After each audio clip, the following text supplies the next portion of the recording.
Mr. Prime Minister Sánchez, as you hear, it is a warm welcome to you here in cold Davos. It's a little bit colder than in Madrid, I guess, but it is with a great pleasure that we welcome you, and especially on behalf of the World Economic Forum, to our annual meeting for the first time. As you might understand, Europe is a major focus of this year's annual meeting. And in this regard, you are an advocate of a Europe that plays a stronger role in global affairs. Spain is one of the leading countries in the Eurozone in terms of economic growth, and you have reaffirmed your government's compliance with the EU deficit requirements, I understand. Following your appointment in June last year, you have announced a feminist, ecological, pro-European and social government. Many of our participants, I know, are interested to learn about the path forward for your country under your leadership. I also understand that you are keen to push reforms to advance Spain in the area of the fourth industrial revolution, and your government is particularly active on the startup front.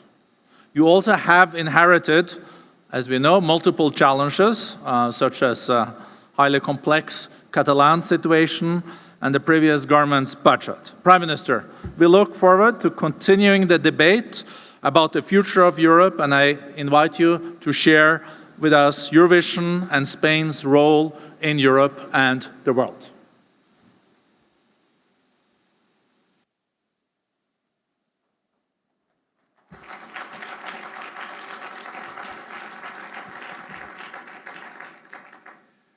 President of the World Economic Forum, ladies and gentlemen, 10 years have passed since the great international financial crisis erupted.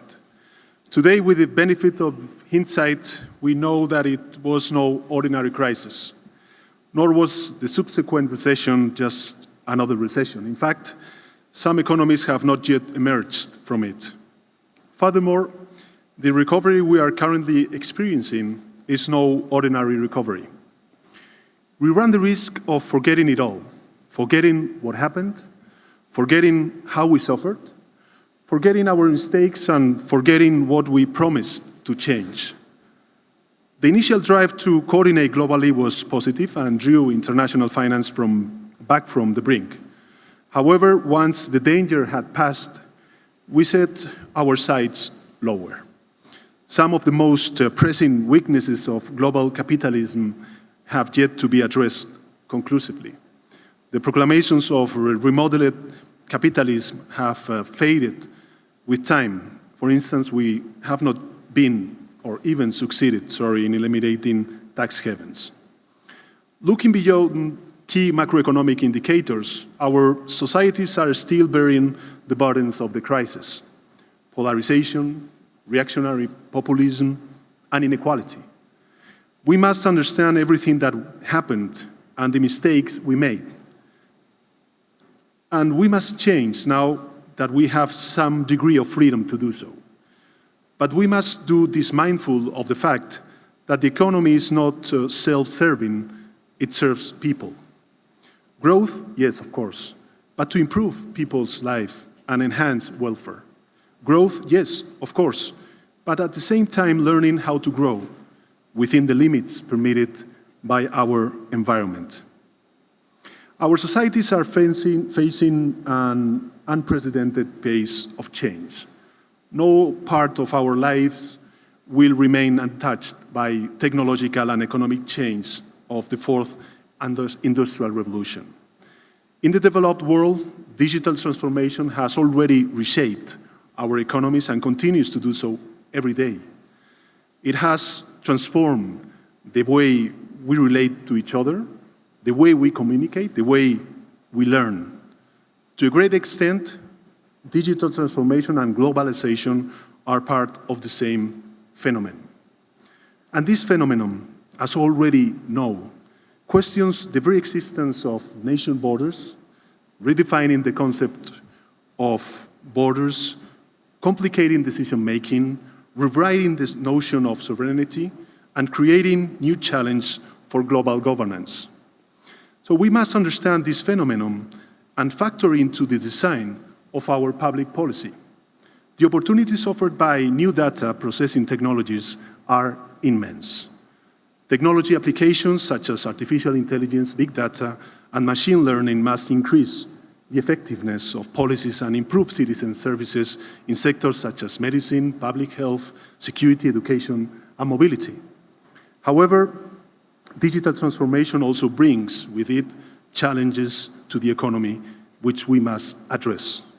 For example, taxation of new digital businesses, or misinformation and fake news, which can undermine democracy, or the loss of jobs to new digital platforms. We run the risk of creating new technological divides if we do not ensure that all of the citizens of the earth are participants in this modernizing revolution. And this is a responsibility to which we must devote every effort. Inequality is destroying us. Inequality is destroying all of our societies. It is an ethical aberration and a source of destabilization. In the 20th century, politics turned its back on the economy, and the result was 2 world wars. Therefore, in the 21st century, it would be irresponsible to ignore the economy's political impact. We must be able to understand the motivations, desires, and political consequences of decisions that go beyond what is shown on a balance sheet. Decisions that result in marginalized men and women, young people with limited prospects, and workers who live in inadequate conditions despite their best efforts. More than a decade after the Great Recession, the world is growing, but more weakly, less in synchrony, with levels of inflation that make it difficult to return to normal monetary policy, especially in the Eurozone, with global debt levels to remain too high, and with an increase in inequality, which, as I have already said, is in many cases unacceptable. In this situation, decent politics must kick in its pace in order to keep up with the world, because if it does not, shameless politics will pull at the cracks that appear in our societies and drag us back to disaster. Reactionary nationalist populism are no longer the problem of a country or of a continent. They are the main challenges facing liberal democracies. Perhaps if we had not forgotten that the economy must always be at the service of the people, this nationalistic populism would not have come as far as it has. The task of politics is to look to the future and provide the people with answers. If we have lost a decade, we have the obligation to win the one ahead, to recover what we have lost and to take advantage of the opportunities ahead of us. In different places on the planet, we are seeing technological change being perceived as a threat rather than as a source of progress. We are seeing ecology and the fight against climate change perceived as placing constraints on economic activity rather than as offering gains in social well-being. We're seeing globalization perceived as a challenge to each nation's identity rather than as a source of cultural wealth. We're seeing feminism distorted, presented as pitting women and men against each other rather than as a campaign for truly equal opportunities. We're seeing the demographic change in advanced economies presented at times as a battle between young and old rather than as a chance for intergenerational equity. Technological change, ecology, globalization, feminism, and demographic change. Each of these 5 challenges lies behind a fault line. In reality, the same fault line for all 5, the line that separates social progress from privilege. Because our societies have become wealthier and have achieved outstanding levels of well-being, yet they continue to create many outcasts, those whom Simon Bauman describes as having been relegated to the status of human waste. Bauman explains this very well. The rich are getting richer simply because they are rich. The poor are getting poorer simply because they are poor. And this contravenes our social contract. And it weakens our democracies. Citizens need to feel that their fates are in their own hands, that effort, talent, courage count for something, that social dynamism is really, and that they can make autonomous, feasible life plans. Our priority is to reverse this negative model in which people fear robotization, equality for women, clean energy, and even solidarity. And this can only be reversed if politics and economics go hand in hand. In 2018, we saw the tailwinds that had fueled world growth in recent years begin to die down. And at the same time, we witnessed a rise in the tensions, risks, and uncertainties both in Europe and elsewhere. Uncertainties which populist and far-right forces are using to their advantage. And this creates economic instability which hurt us all. We are witnessing a turning point in world growth. I cannot help but share with you here the pride that I feel in Spain, which continues to lead growth among the main European economies, and our prospects continue to be robust. According to the European Commission, Spain will grow over the Eurozone average until 2020, and this week we learned that the IMF had lowered most countries' growth forecasts but left those of Spain unchanged. In 2019, we will create in our economy over 330,000 jobs. Spain's risk premium is currently stable at approximately 110 basis points, and in 2018, Spain was visited by over 82 million tourists. Spain inspires trust both in international organizations and in the financial markets. The Spanish economy has solid foundations, with a financial sector that has significantly reduced its risks. The public deficit has been lowered, and the current account surplus has been maintained. A good proof of this trust can be seen in the trend in foreign direct investment, which continues to grow at high levels. Why does the Spanish economy merit such trust? In my opinion, for three main reasons. First, social harmony, including in the area of labor relations. Second, legal certainty. And thirdly, strong institutions and companies. And I would like to add a fourth very important reason. Spain is a singularly Europeanist country.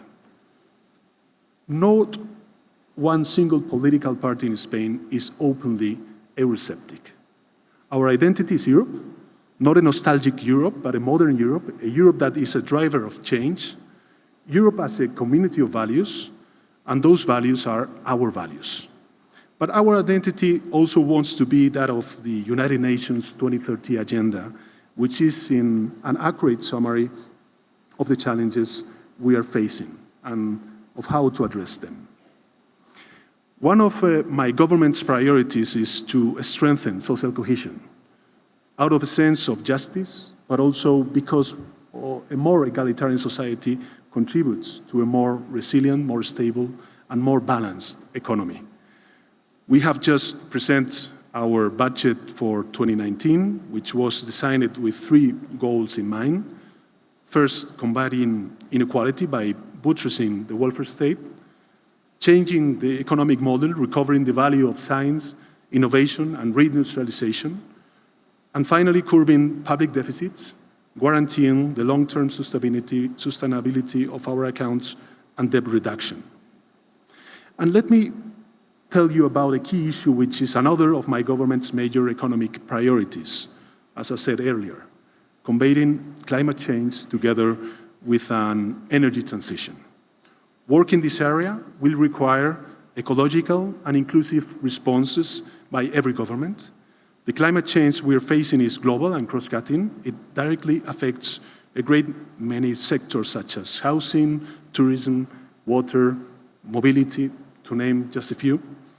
But this ecological transition, which is starting to be known in many forums as the Green New Deal, should not instill fear. According to the International Labour Organization, for each job destroyed by energy reform, 4 new ones will be created. Spain is in a privileged position to lead this change. We know what to do, and we are going to do it. In this process of change, my government cannot, nor does it want to, act in isolation. It needs to work together with companies, with citizens, and with the financial sector. This change will bring enormous opportunities for all and will mobilize 200 billion euros in investments over the coming decade, 80% of which will correspond to the private sector. In short, we are creating wealth, we are creating jobs, we are creating opportunities, and we are creating equality. This means that we are creating future for our country. Ever since my earliest youth, I have been a convinced progressive. I grew up knowing that the finest moment in the history of humankind began in the post-war era and in Europe, in the knowledge that the compromise carved out by people with vastly different ideologies and convictions, which became known as the social democratic compromise, brought about the most brilliant political achievements of all time: peace, social well-being, universal healthcare, compulsory education, protection of the disadvantaged, economic growth, and freedom. This constitutes our social model, and today no one, or hardly anyone, would dare to question it. I do not agree at all with the idea that progressive politics is in a state of crisis, that progressives are no longer creating anything. Quite the opposite. Progressive forces are the only ones who keep exploring paths that may lead us to a promising new social pact. What has come to an end, in my opinion, is the conservative, protectionist, and provincial model, which is incapable of seeing the world as a space that belongs to everyone. What has also come to an end is the neoliberal model that led us to the Great Recession, a model that mixes up deregulation and liberalization, and which offers us an increasingly hostile world for those who are not powerful. What ideas have they launched in recent decades? None. The progressive, by contrast, has continued to propose political concepts that some label as revolutionary, such as redistribution of wealth and universal basic income. And let me tell you something, they are not revolutionary, they are necessary. They reflect the rationale of the world we are heading for. I have no doubt that they will be the foundation of the new social pact of the new era. And that, moreover, as in past times, they will be embraced by sensible people of all ideologies. And this has happened often in history, when concepts such as the women votes, universal healthcare, and the public pension system were considered revolutionary. Let us lift our gaze from economic charts and look straight at the future. Thank you.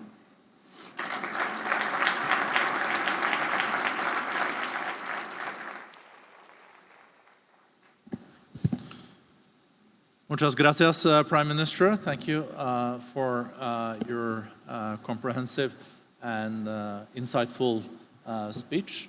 Also with some visions for Europe, community of values you mentioned related to Europe. We know that there are European elections in the spring that will be very important. We know that Spain will also play an important role after the European elections. In the north, you have France. President Macron has shared his vision for the European Union. How do you see a more convergence also inside the European Union along the ideas you just launched? More inclusiveness, growth that is more sustainable, and creating jobs.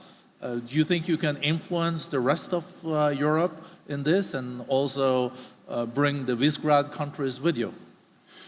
Well, I hope that we will achieve this idea of influencing as a country in the construction of the European Union. And I think that, unfortunately, Spain during the last decade has been missed in the big debates about the European construction, the European Union future, and this is something that we want to be present after the European elections, not only in the Parliament, but also in the European Council. Well, I'm fully committed with the European Union project. This is sure. I do believe Brexit, that. And after the Brexit, I think that it gave us not only as a country, because we will be I believe one of the biggest, not only economic but also political biggest country within the European Union. But what I'm trying to say is that I do believe the Brexit gave us also some challenges and some opportunities for member states to strengthen and to deep in our process of integration. What are, in my view, the main challenges that we have to face as a union? First of all, I think that we must be better prepared for potential economic crisis, and that means that we need to finalize the European Economic and Monetary Union. And this means that our next goal must be, not should be, must be the European deposit scheme, and also something that we are also defending in the European Council is to create a European unemployment insurance, which I think is key to legitimate vis-à-vis citizens the project of the EMU. So first of all, we need to finalize this economic and monetary union. Secondly, I think that we need to strengthen our approach, our common approach of the migration crisis, the migration flows that we are facing, not only in Spain, but elsewhere in the European Union. Thirdly, of course, climate change. I think that we need to boost and we need to finalize a single market, energy single market, which is, of course, in the interest of our country because of the interconnections and the connectivity that we need between France and the Iberian Peninsula. And finally, as you mentioned before, of course, the role that we want to play as a union in international relations. I do believe that we need to strengthen multilateralism. I do believe that we need to lead the reform of the World Trade Organization in order to guarantee free trade. Of course, with these trade agreements that we are having or we are negotiating with other parts of the world, we're open new opportunities for the European economy. And I would say that the fifth challenge, of course, is the fourth industrial revolution. And this means that every country, and we are doing so in Spain, we are developing the 5G technology in our country. We are implementing and delivering this idea of a startup nations with a new law, specific law for startups. But of course, we need to culminate and finalize also the digital market at the European level. So there are many, many things that we need to improve, to strengthen at the European Union level. To conclude, I would say that we need to protect Europe if we want that Europe protects our citizens. So this is, I believe, the challenge that we have until the European elections and especially after the European elections. So this is a very rich program. And as you also mentioned in your speech, Prime Minister, the fourth industrial revolution is not something that is coming in a decade. It's really here, and we are seeing it unfolding. And it's about being competitive in dealing with the fourth industrial revolution, producing higher up in the value chain. But one of the challenges that Europe is faced with is that we are also seeing now increased technological competition. Mm-hmm. Some would say that the trade complications now between China and US is also part of competition on who's going to be on top of the fourth industrial revolution and all the different technologies from AI to the Internet of Things and all these very important new technologies. Are you concerned that Europe can end up in a squeeze between the US and China and that Europe has to take side? That's Absolutely. one question. And the other one, do you believe that Europe has the capacity to come together as the European Union and say that we, as the world's largest market, can also be a major player here on pair with China and the US? And are you aspiring to take that leadership? Well, I don't know if we have the capacity, but we have the need, that's for sure. I think I was in Strasbourg last week speaking before the European Parliament, and I said that we need to gain autonomy on artificial intelligence and all this technological revolution. And this is something that we are taking very seriously in Spain.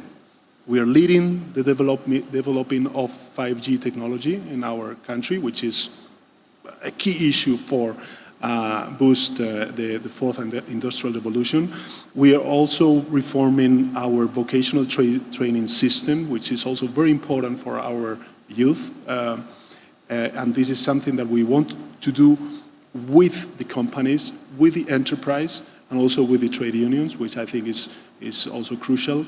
And of course, I think that we are witnessing a huge change that we want also to implement and deliver within our public sector. We are facing a huge change, and the public sector, our public education, and of course, our economy and enterprise must deliver in the short run. I do believe that we need to do that also at the European level, and that is why I always defended in the European Council that we need to pass before the European elections the multi-annual financial framework in order to have a European budget that we put and we focus and we engage and mobilize economic resources for these new challenges that we are facing as a continent. Thank you very much, Prime Minister, for being here with us and also sharing your vision. I really think it's an ambitious program for reform. So thank you very much. Thanks very much.